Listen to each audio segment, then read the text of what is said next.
Estás viendo Visión Concreta.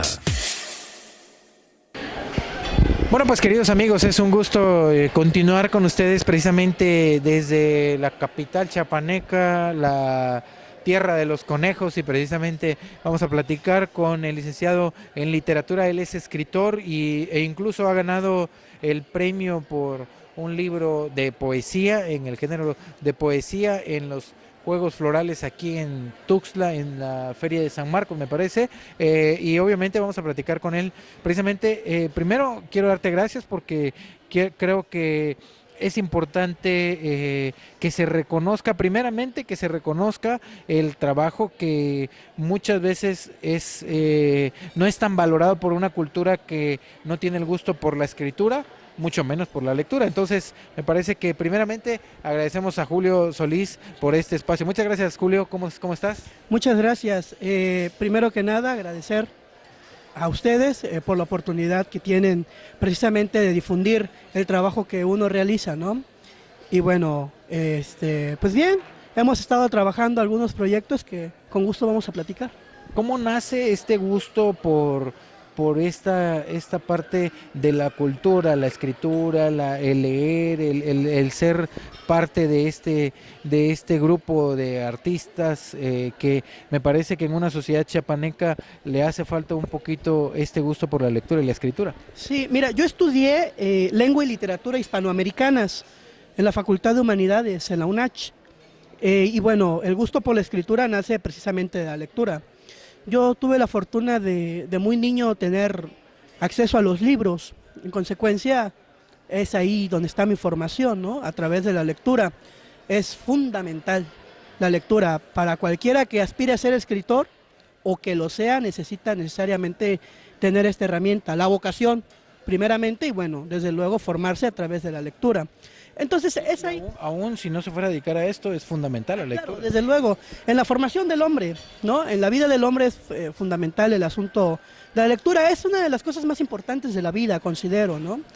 Independientemente de la profesión, si eres escritor, comunicólogo, arquitecto, ingeniero o lo que sea, yo creo que la lectura resulta fundamental. Esa es una labor que no se debe de perder, el fomento a la lectura y que bueno, insisto, para aquellos que aspiran a ser escritores es importante. Entonces es ahí, a partir de que empiezo a conocer los libros, a que me adentro en la literatura, es como surge precisamente este gusto por la escritura, ¿no? Y a través de los años hemos ido puliendo y practicando la técnica.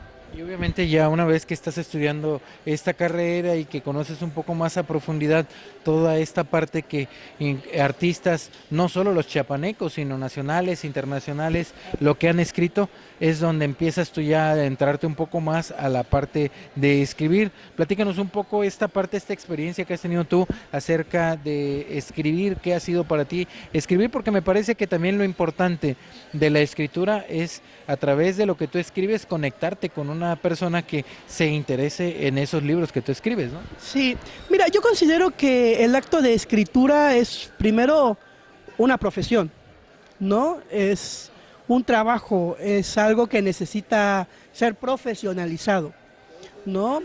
Yo creo que, como decía el poeta Jean Arthur Rimbaud, tanto vale la mano que ara como la que escribe. En consecuencia, me parece que el escritor debe de ser también un tipo profesional en lo que hace, ¿no? Aparte yo creo que el asunto de escribir debe de ser también un compromiso con el trabajo mismo, es decir, buscarlo hacerlo bien, ¿no? No hacer cualquier cosa e intentar ser lo más estricto que se pueda, porque esto a fin de cuentas también es una carrera y es una profesión, y uno se debe a eso, ¿no? Creo que esta perspectiva que me estás mencionando tiene que ver también cuando realmente el escritor quiere trascender, porque hay alguno que pueda decir, bueno, yo escribo, pero pues nada más para quitarme un poco el estrés o qué sé yo, pero el que quiere trascender realmente tiene que hacerlo bien desde un principio, ¿no? Sí, claro, es decir, insisto, el que quiera ser escritor tiene que formarse, tiene que atenerse a ciertos paradigmas, a cierta crítica y tiene que fomentar su lectura. Efectivamente, y particularmente en Chiapas he notado que hay muchas personas que escriben y que publican y que... Soy escritor. Y ya soy escritor y cuando no lo son, ¿no? y porque aparte no hay un ejercicio de crítica en el Estado. Son muy pocos los que dicen, mira, esto no es así o esto no es asado. Por ejemplo, en las presentaciones de libros, vamos y estamos acostumbrados a lo que diga el autor, se le aplaude y bravo, estás muy bien, pero nunca nadie cuestiona el por qué, el cómo o el dónde. Entonces, esto provoca pues de que surjan, sí, muchos escritores, pero muy poca escritura. O muy poca calidad. O muy poca calidad. Es decir, ¿qué es lo que te determina que un texto sea literario? Bueno, su condición estética. Entonces, si no existe eso, simplemente no pasan de ser líneas y ya. Estamos hablando que un artista, si lo comparáramos, por ejemplo, con un cantante, hay gente que canta, incluso cantan en el baño, Sí, claro. y obviamente puede ser que no tenga el talento, pero escribir tiene que ver con conectar a la gente con algo que precisamente tenga que ser arte para que valga la pena. Tiene que ver precisamente con este asunto de la conexión, pero el canal es su condición estética. Es cierto, todos cantamos, ¿no? Todos podemos escribir, o al menos... Y yo canto porque me gusta y quiero ser cantante, pero no tengo el talento. Pero esa es otra cosa, ¿no? Para ser un escritor, digamos, tal cual, ¿no? Tiene que haber necesariamente un ejercicio de crítica, de autocrítica y de formación. Eso es indispensable, ¿no? El estarse formando. Un escritor no llega a completar su formación, creo yo. Yo creo que un escritor está constantemente formándose, siempre, todo el tiempo, porque el conocimiento es inacabable. Entonces, desde luego, hay quienes pueden escribir 2, 3 líneas y hacerlos pasar por un poema, y quienes incluso le reconozcan y está bien, pero quien determina realmente si este es un texto literario o no es una condición estética. En consecuencia, y bueno, esto viene desde la crítica. Entonces, yo creo que sí, efectivamente, también existe un ejercicio de comunicación. El escribir también es un acto de comunicación. Y tú mencionabas hace un momento, bueno, leo, por ejemplo, un poema de X autor y me emociona y me conmueve, es porque estoy logrando entenderme con ese autor, ¿no? Pero ¿por qué y por qué me conmueve y por qué me emociona? Ah, bueno, volvemos a lo mismo, porque hay una condición estética. Que obviamente esta persona, a través de las palabras que escribe, está creando arte también. Desde luego, si existe esta condición estética, entonces es arte. Si existe esto que diga, wow, es bello, es hermoso, es sublime, o cualquier otro adjetivo que se le acerque y tiene esta condición estética, desde luego es arte.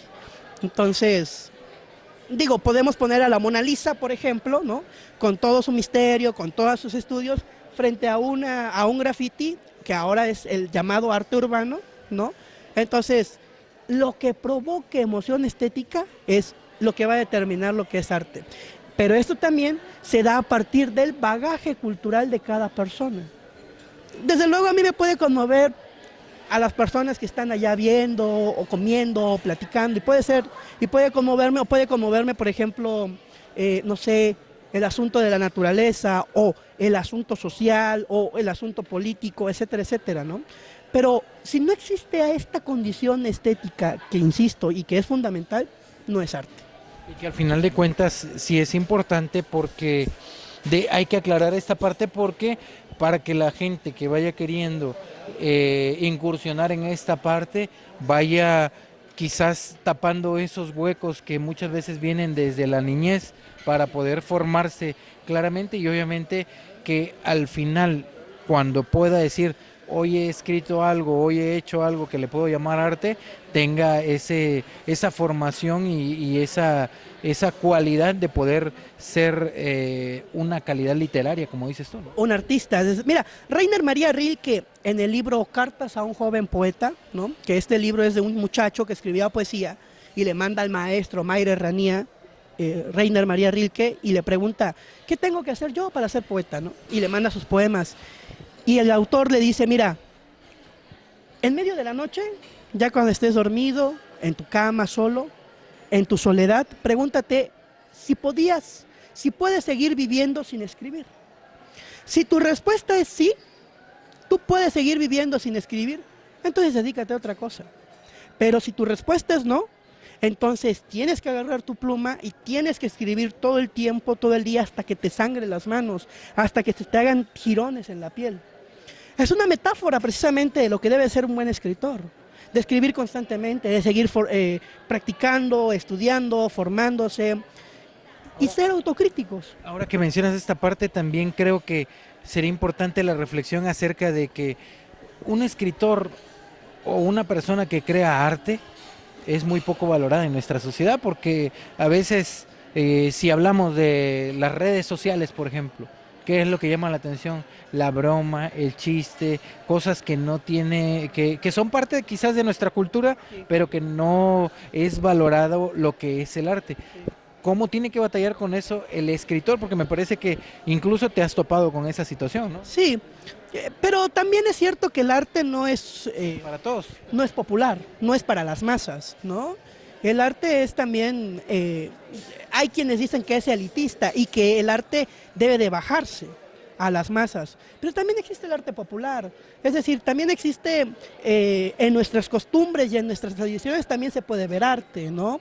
Por ejemplo, vamos a Chiapa de Corzo y vemos un jicalpestle adornado con laca, también es artístico, porque hay un ente estético, o en nuestras danzas también hay un ente estético y es artístico. Lo que pasa es que no nos damos cuenta, pues, precisamente por nuestra formación, precisamente porque no existe educación, ¿no? Anteriormente yo recuerdo ver libros de texto donde todavía habían poemas, o se hablaba del arte, de las pinturas, y actualmente ya ni eso. O la filosofía, que también es importante, bueno, ya no se ve eso tampoco. Es decir, cada vez más, cada día que pasa, la educación se enfoca en otras cosas y no en lo realmente trascendental, como es el arte y la literatura. ¿Y ahí cuál sería el consejo para los padres de familia, sobre todo, que tienen el contacto con eso tan trascendental en la vida de un ser humano como es el crear a otro ser humano, educar a otro ser humano? ¿Cuál sería el consejo a los padres de familia que nos están viendo, por ejemplo, en cuanto a quizás enseñarles a que tengan ese valor por el arte a los hijos? Sí, bueno, fíjate, respecto a eso, yo sé que es sumamente complejo a veces intentar enseñarle a los niños o inculcar a los niños el fomento a la lectura, cuando en realidad estamos preocupados que qué vamos a comer el día de mañana.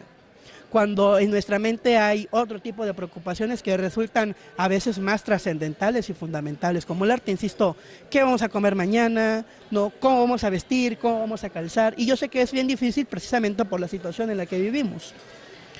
Pero si queremos que nuestros hijos sean el día de mañana mejores personas y mejores humanos y que contribuyan de manera más puntual a la sociedad, mucho más puntual de lo que lo hacen los padres hoy en día, bueno, hay que enseñarles a leer, pero no únicamente a ellos, sino también a nosotros como padres. Que nuestros hijos vean, pues, que en vez de prender la televisión y ver la novela o ver cualquier otra cosa, agarramos un libro y nos ponemos a leer, que lo vean. Porque a veces uno educa a través del ejemplo y los niños se forman y crecen a través del ejemplo, a través de la observación y a través de la imitación. Entonces, no podemos ser, pues... A veces no nos escuchan nuestros hijos, pero sí nos ven. Pero sí nos ven, precisamente. Y no podemos decirles, oye, tú estudia y lee y acábate este libro cuando nosotros estamos ahí sentadotes viendo el fútbol. Y digo, no tengo nada en contra del fútbol, a mí me encanta el fútbol, pero hay otras cosas más importantes. Que nuestros hijos de una tarde nos vean ahí con un libro o platicando otra cosa que no sea, digamos, lo común, lo cotidiano, sino de repente, o incluso con visitar el museo, que ya se ha olvidado, ¿no? O con observar en el internet, que es maravilloso. Ahora podemos estar en los museos más bellos del mundo a través del internet y podemos observar esos grandes cuadros. Con que nos vean haciendo eso, con que ellos observen que nosotros mismos como padres nos estamos preocupando por nuestra formación, yo creo que con esto ya estamos plantando una semilla en ellos.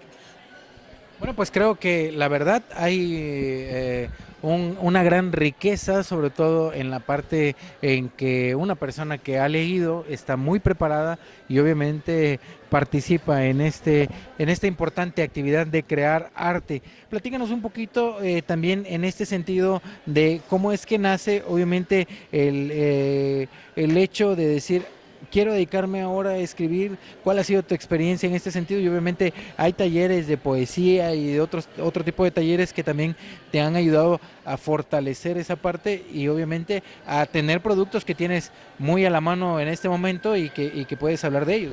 Sí, mira, este acto de escribir también a veces se nos olvida, es un ejercicio de fomento a la lectura. Insisto, la lectura es importante, es fundamental, es trascendental y tiene un valor enorme en nuestra sociedad. Si el país, si México tiene este tipo de crisis y a veces nos cuestionamos que por qué esto, por qué lo otro, es precisamente porque no leemos. Entonces yo creo que el escribir también resulta ahora en este instante no únicamente un ejercicio de comunicación, que lo es, y no únicamente como otros escritores dicen para desahogar el alma. Es un acto de fomento a la lectura y es un acto de decirle también a la sociedad, mira, a través de la lectura se puede hacer esto o no. Y lo pones en tela de juicio y en tela de crítica, que también eso resulta importante. Y también, a fin de cuentas, resulta también todo acto, todo libro que se publica, todo libro que llega a las manos de un lector es también, sin duda, un testimonio histórico, ¿no? Porque el escritor responde a su momento inmediato, responde a su realidad histórica, ¿no? Tal cual respondieron los románticos con el asunto de la Revolución Francesa, tal cual respondieron los realistas o el realismo cuando las migraciones o el naturalismo, la creación Dentro de una crisis, una problemática, aparece el arte. Tal cual. Es que el arte siempre está acompañado de todos los momentos históricos. Vayamos a la cuna de o la llamada cuna de la civilización en Grecia, pues ya estaba la literatura y ya estaba el arte, o los sucesos históricos importantes que han ocurrido en el país, por ejemplo, o no nos vayamos tan lejos, en Chiapas en el 94, con el arribo del Estado, bueno, ya hay textos que hablan de esto, ya hay arte que está hablando de este suceso. ¿Por qué? Porque el escritor y el artista responde a su momento inmediato y a su condición histórica. Y desde su perspectiva, ¿no? Y desde su perspectiva, y en consecuencia ya es un testimonio histórico. Entonces, esto resulta mucho más interesante y mucho más profundo de analizar. Platícanos la experiencia y obviamente los productos que has tenido con esta parte de escribir estos libros que tienes precisamente a la mano por ahí. Mira, te digo, yo desde muy pequeño tuve la fortuna de acercarme a la lectura y fue hasta el 2012 cuando realmente me empiezo a tomar en serio. Quiero decir, cuando intento ya profesionalizar mi trabajo como escritor. Y me fui adentrando más en las cuestiones literarias, fui conociendo personas que me habían dado la oportunidad de trabajar, de realizar algún trabajo, ¿no?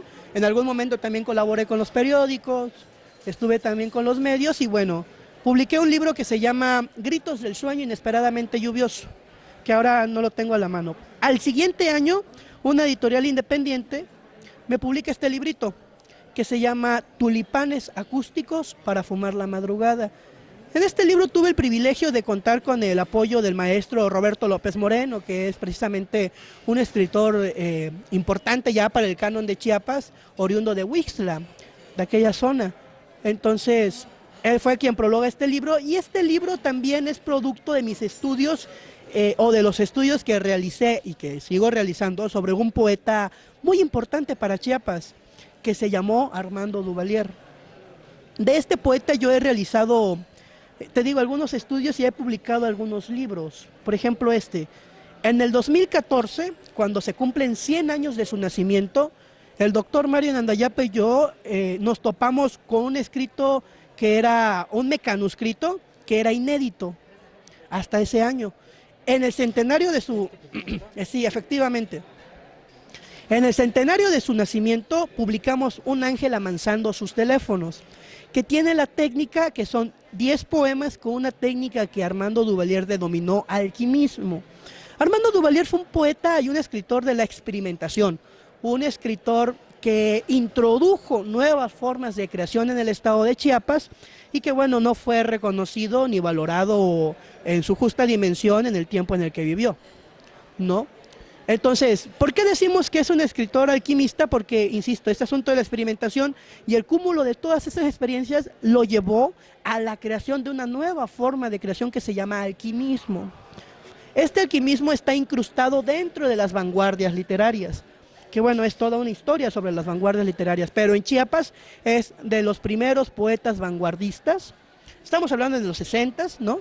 En hacer nueva poesía distinta. ¿Haces una compilación también de los trabajos de Duvalier? Aquí, te digo, encontramos el manuscrito que se llama Un ángel amansando sus teléfonos y lo publicamos. Ese es un manuscrito, Ajá. pero retomas algunos de los trabajos que él hace. Claro, o sea, en este libro están los 10 poemas y aparte otros 4 que ya habían sido publicados, ¿no? Esos son los trabajos de él y le agregas también parte tuya. Lo que hicimos en este trabajo fue una edición crítica, para que el lector que no conozca la obra de Duvalier y que no conozca el alquimismo pueda adentrarse y se le pueda hacer más simple, ¿no? Entonces hicimos algunas anotaciones en los versos, hay un texto, un estudio introductorio y ponemos también un archivo fotográfico de quién era Armando Duvalier, de sus libros, etcétera, etcétera.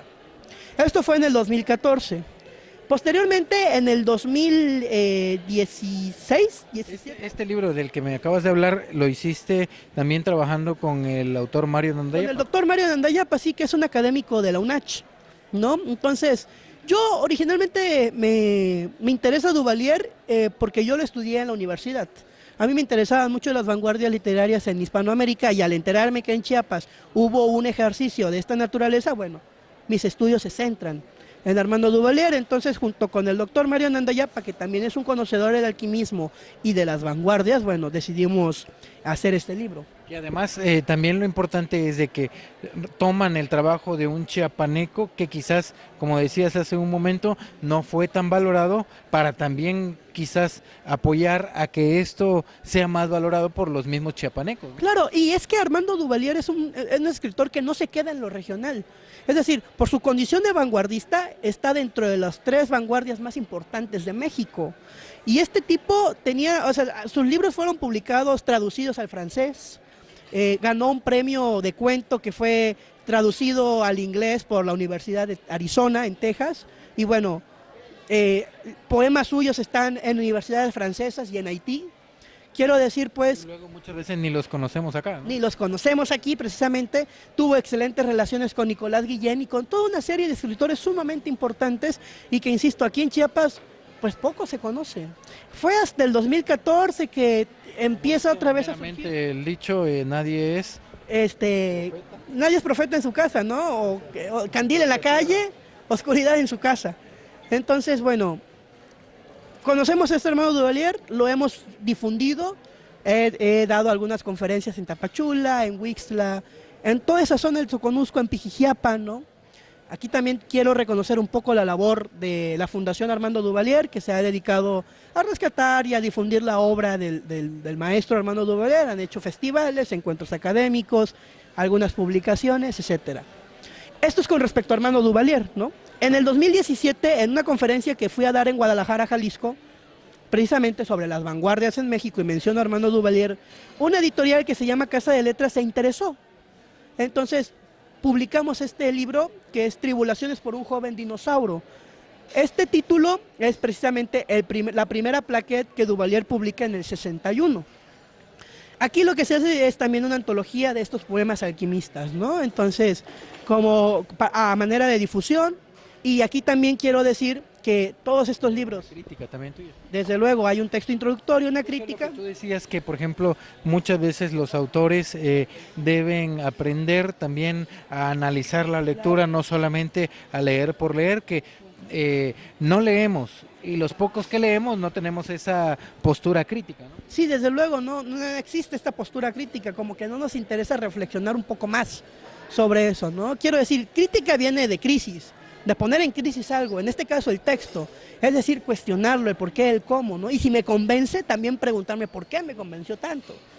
Es decir, no quedarse únicamente con la lectura. No solo aplaudir, se vale aplaudir, pero después Claro de que que se ya vale lo aplaudir. criticaste y hizo algo bueno en ti, ¿no? Y ponte que antes de la crítica vas y aplaudes un texto porque te conmovió al leerlo, al oírlo, o una pintura, pero entonces vienes y te preguntas por qué me conmueve. ¿Qué es lo que llevó? ¿Qué es lo que tiene? Exactamente, y ahí viene el ejercicio de crítica, que también resulta fundamental. Y bueno, te digo, este asunto, ¿no? Insistía, lo que te iba a comentar es de que tanto este libro como este otro se contó con la autorización y el permiso de los herederos de Armando Duvalier, en este caso el doctor Antonio Duvalier, ¿no? Doctor en sexología de la UNAM, y el periodista decano Agustín Duvalier, hijos del poeta, y bueno, tenemos la autorización para esto. Bueno, pues de verdad que hay mucha riqueza en esta plática porque, bueno, él estudió la licenciatura en literatura y Lengua y literatura hispanoamericanas. lengua y literatura hispanoamericanas. Y yo no sé si lo voy a meter en broncas, ¿verdad? Pero aprovechando el viaje, como dicen allá en mi tierra, le voy a pedir, como él nos habla de la parte de que ganó un premio en los Juegos Florales aquí en la Feria de San Marcos. No sé si te voy a meter en broncas y no sé si cómo maneje la parte del pánico escénico, pero le voy a pedir que nos dé una probadita porque estamos arrancando una sección aquí en el programa Visión Concreta donde pretendemos apoyar, promover esta parte de la cultura, el arte y ya que nos hablabas, ahorita nos hablaste de todo lo que has hecho, escrito y todo, pero nos podrías dar una probadita a la gente que nos está viendo de lo que tú haces en cuanto a la poesía. ¿Algún fragmento de alguna poesía, algún fragmento de alguna declamación? Estás viendo Visión Concreta. Respecto al premio, lo que ganó fue un poemario que yo mandé que se llama Ropavejero. Ok, no te tocó hacer la poesía, o sea, declamar la poesía. No fue un concurso de declamación, fue un concurso de poesía. Entonces, en estos concursos se mandan propuestas de libros, ¿no? Y hubo un jurado, en este caso fue Adolfo Ruiseñor, fue Luis Armenta Malpica, un escritor de Guadalajara y una escritora de Argentina, que ahorita se me escapa el nombre, y ellos decidieron que Ropavejero, Éxodo para emancipar cometas, fuera el libro ganador. Este libro... Este no lo traes. No, porque todavía va a ser publicado. Pero de lo que tienes, ¿nos podrías leer algún fragmento de alguna poesía, algo por el estilo? Desde luego que sí.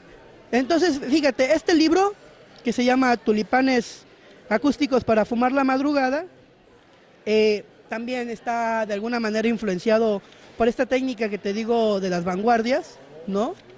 Entonces, bueno, pues veremos. Te voy a leer este, ¿no? Es una pequeña plaqueta. Y bueno, dice, este se llama Diálogos de unos borrachos con el smoking de revolución. Don Van Gogh, construyendo con su tabaco la mejor pintura del universo. Amanda Miguel, recuerdo de una cabellera que se comieron los rinocerontes. Gandhi, interminable suicidio de las palabras. Matemático, no sabe recordar el 3.14 porque se ha ido a beber con los poemas. Cono, solo sabe nombrar a la calle. Necro, la historia de los desprecios. El barraco marimba, pequeño alquimista tuerto de anatemas. Ciegos, cállate, como la sombra de una viejita que sueña su edad entre los mangos, revolotean los humos y surge la filosofía de la mandolina. Somos unos don vergas. Como la lengua polifónica de una cantina tose, así inventan su libertad en las uñas de los pulpos. Marica, no saben de la academia que baila con monos trasquilados de versos, y sí de mujeres que lloran sus días en los papalotes de la memoria. Tu novia es una cerda. No saben que las telenovelas, inventos de las moscas con anteojos, pueden configurar los deseos del mundo, una manada de cerdos.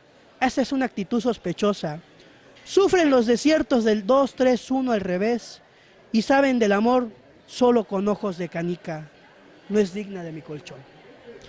Entonces, platícanos qué, porque esto lo escribiste tú. sí, esto lo escribí hace algunos años. Pero bueno, quizás ahora después de cierta experiencia y todo, lo ves y no sé qué pienses, ¿verdad? A lo mejor te recuerdes y ríes, pero ¿qué tuvo que haber pasado en tu vida para que escribieras esto? Porque me parece que tiene que ver también con tus experiencias, con tus vivencias, con tu situación emocional, con algo que viste. ¿Qué fue lo que pasó para que escribas esto? Que, a ver, déjame ver el título. Diálogo de unos borrachos con smoking de revolución. Me parece que en la forma en que planteas las cosas acá, en la forma en que los dices a través de esta escritura, me parece que planteas cosas que se pueden ver muy superficiales o muy ligeras, pero son profundas.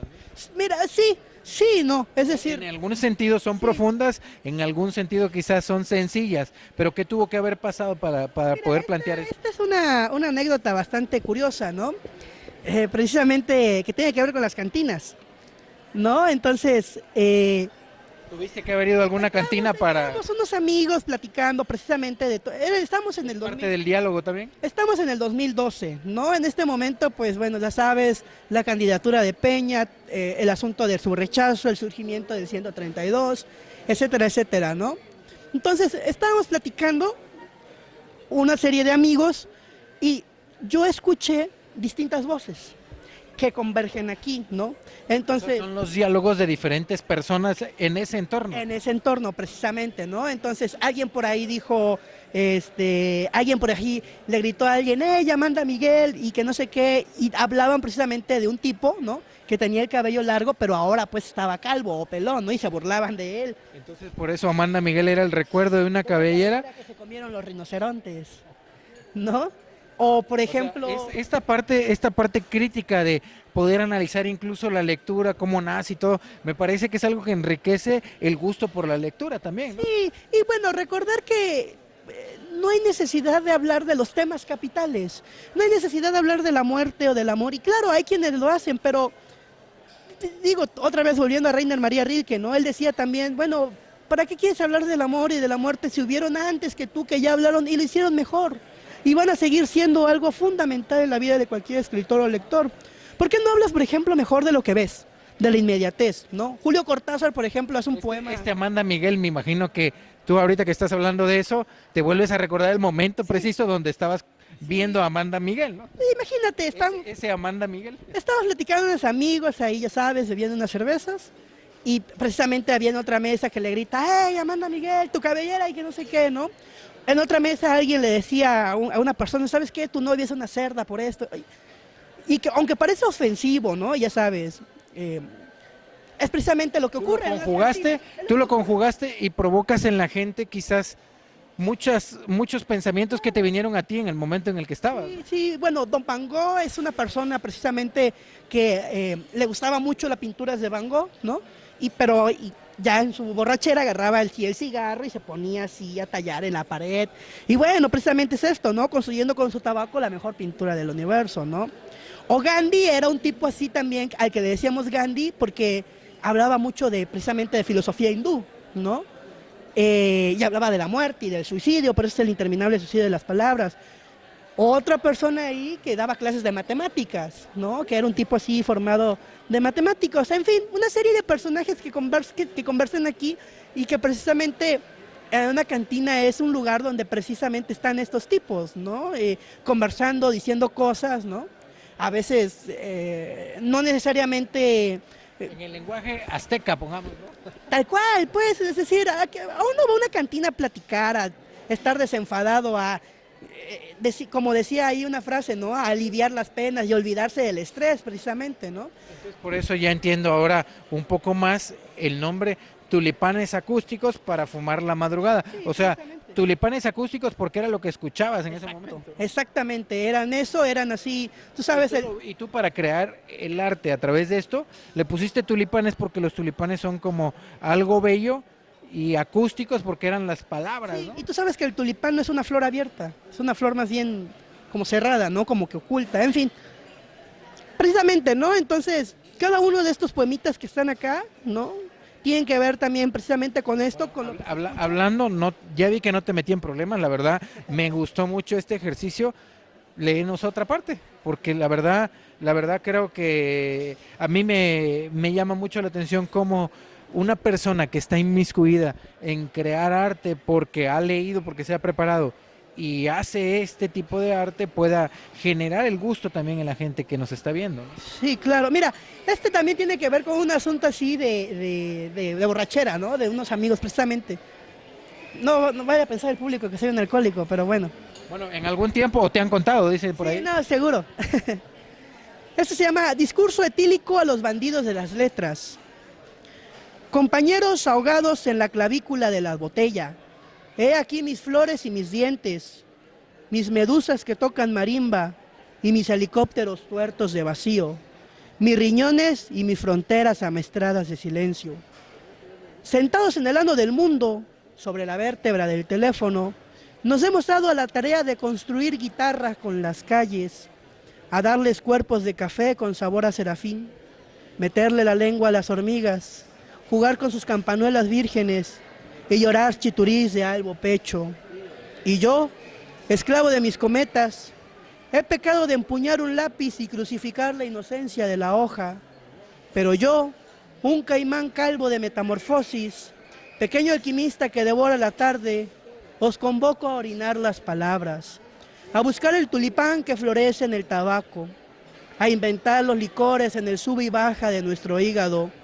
Que se vayan al carajo los fonemas y sus interminables conciertos.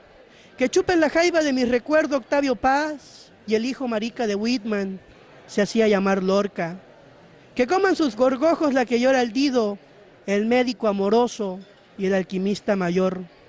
Os ruego, compañeros, ahoguen en la hoguera de las carcajadas de una cerveza a la Real Academia de la Lengua de los Hipopótamos. Oye, y en este sentido me parece que es un discurso de alguien, por ejemplo, en un entorno de quizás alguna cantina o algo, Sí. que a lo mejor hasta te permite salirte un poquito de esquemas, como dices ahí, no recuerdo la frase, pero te sales un poco de esos estilos, ¿no?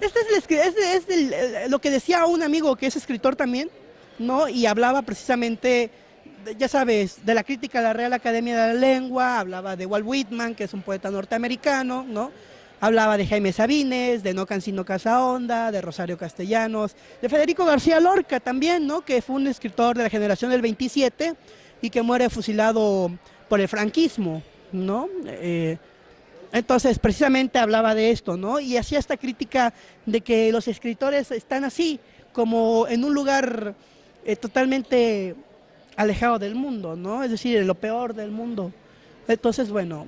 Tú escribes a través del entorno del mundo, ¿no? Exactamente, entonces, precisamente, y bueno, tú sabes. No todos tus escritos son de este tipo, pero creo que aquí muestras que también a través del mundo puedes escribir. Sí, claro, y bueno, a través del mundo y por el mundo, ¿no? Y del mundo, que resulta. Para el mundo. Y para el mundo, que resulta también una cuestión ahí, ¿no? ¿Cómo se llama este género? ¿Cómo le podríamos, cómo se puede calificar? Yo intenté reproducir lo que es la técnica alquimista, te digo, de Armando Es lo Duvalier. que decías de Armando. Precisamente eran los estudios que realicé y el producto de estos estudios fue este ejercicio, ¿no? Que fue tulipanes acústicos para fumar la madrugada, ¿no? Este ropavejero, que todavía no tengo, también tiene que ver precisamente un poco con un homenaje a Armando Duvalier, desde luego con otro estilo, con otra técnica más depurada. Han pasado muchos años, te digo yo, fue esto en el 2012, ahora estamos en el 2018, ¿no? Pero bueno, es más o menos la tendencia que he intentado hacer en mis textos, ¿no? Y bueno, con los talleres también que he dirigido y que he tomado, me ha ayudado también a fortalecer. Bueno, pues créanme que la verdad podríamos pasarnos hablando horas con un escritor que a mí me da mucho gusto conocerlo y la verdad también me da mucho gusto saludar a nuestro camarógrafo, el maestro Rafael Molina, a quien le mando un abrazo desde aquí, aunque lo tengo enfrente. Le agradezco de verdad sobremanera las personas que conocimos y platicamos el día de hoy, sobre todo Julio Solís, que nos ha permitido adentrarnos un poquito en este mundo de la escritura. Por aquí, tulipanes acústicos para fumar la madrugada, muy recomendable, la verdad que despierta el gusto por escuchar parte de lo que escribe. También Tribulaciones por un joven dinosaurio, poemas alquimistas, Armando Duvalier, además de una crítica de estos escritos. También, antes de que me lo voltee, déjame ver el título, un ángel amansando sus teléfonos. Yo creo que hay muchos que necesitan amansar sus teléfonos. No sé si tiene que ver con la actualidad esto de un ángel amansando sus teléfonos, porque también esto tiene que ver con algo que ya escribió hace algún tiempo Armando Duvalier y que le haces alguna crítica. No sé si tiene que ver con algo que actualizas, pero creo que finalmente Astilo y otras cuestiones que de verdad hay mucha riqueza en los artistas chiapanecos, en los escritores. Creo que vale la pena leer tus libros. Me gustaría hacerle recomendación a la gente que nos está viendo. Aquí tenemos algunos y ya está en el horno, me decías, este poemario con el que participaste en la Feria de San Marcos. Te comento, en el horno están dos libros. Está precisamente Ropavejero, ¿no? Que es el poemario ganador de los Juegos Florales, y está un libro que es sobre la crónica en Chiapas, ¿no? Este libro es un libro de casi 500 páginas, y compila más de 70 personas que escribieron crónicas, 70 escritores que escribieron crónicas de todo el estado. De Tapachula, donde tengo a 3 personas, a 3 cronistas que son doña Esperanza Murillo Cisneros, ¿no? Que escribió, ella tal vez no fue escritora, digamos, de tiempo completo, pero escribió un libro muy interesante que se llama Tapachula de mis recuerdos. Tengo a Virgilio de León Orozco, quien fue el fundador del Archivo Histórico en Tapachula y que fue de los primeros cronistas oficiales en la ciudad, y bueno, el actual cronista que es Jorge Villanueva del Pino. Por mencionar algunos, en Tapachula tengo de Huixla, de Cacahuatán, de toda esa zona, de Pijiapan, ¿no? De Tuxtla Chico, etcétera. Pero también hay de San Cristóbal, hay de Comitán, hay de Tuxtla, de Villaflores, de Palenque, de Ocosingo, de distintos municipios de Tumbalá, de distintos municipios de Chiapas. ¿Criticas la crónica de ellos o pones la crónica de ellos? Hago una selección de las crónicas, ¿no? Pero también va a haber un estudio introductorio en el que se va a hablar de qué es la crónica, cómo se ha desarrollado la crónica en el Estado y bueno, cuál es la perspectiva de los cronistas para con el siglo XX, que es un siglo inmediato y en el que todavía de alguna manera vivimos. ¿Cómo se llama este libro? ¿Cómo se va a llamar? Perdón, se va a llamar La Crónica en Chiapas, una perspectiva del siglo XX. Entonces también estamos trabajando en eso, yo espero que a finales de año ya salga publicado, ¿no? Y bueno, Ropavejero, que también ya en estos meses esperamos que salga publicado, entonces estamos trabajando en eso y en los talleres de poesía, ¿no? Astilo, por ejemplo, es una compilación que hicimos el maestro Óscar Oliva y yo, que es uno de los poetas, si no el poeta vivo más importante que hay en el sureste, ¿no? Y bueno, su servidor hicimos una compilación de 14 muchachos que acudieron durante un año al taller de poesía que coordinamos el maestro Óscar Oliva y yo, y también ya estamos trabajando en un segundo tomo de la antología, que es el segundo año, ¿no?, del taller de poesía. Entonces, pues ahí estamos con talleres, con corrección de estilo, escribiendo y bueno, formándose. Bueno, pues quiero decirles que la verdad es por estas cosas por las que me da gusto hacer lo que hago, por las que me apasiona hacer lo que hago, porque creo que eso es lo que necesita este tipo de trabajo, ser proyectado, ser conocido, salir para que ustedes que nos están viendo obtengan ese gusto por la lectura, crezcan en ese gusto por la lectura, ese gusto por escribir también, que me parece que es muy importante, y obviamente conocer a Julio Solís, quien es escritor, licenciado en literatura y lengua hispanoamericana, me parece, no sé si ya te cambié la carretera, la carretera y la carrera. Sí, no, lengua.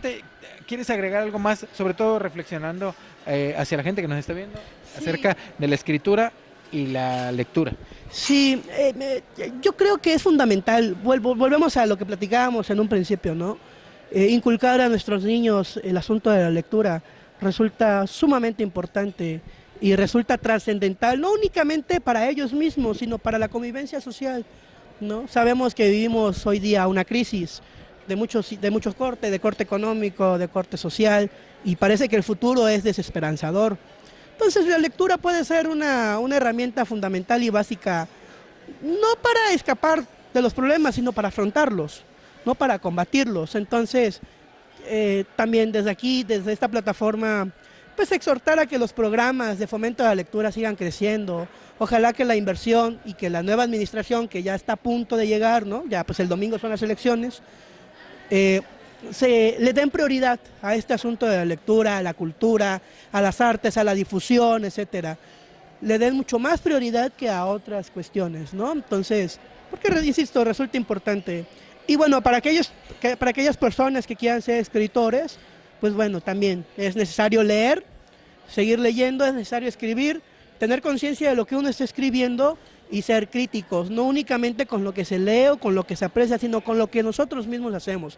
Si nosotros nos conformamos, ¿no?, estamos en un error, porque si nuestra época es de continuos cambios, bueno, también nuestra escritura debe ser de continuos cambios, y debemos estar en búsqueda constantemente y, desde luego, volver a los clásicos. Entonces, si queremos ser buenos escritores, no nos queda más que leer, ¿no?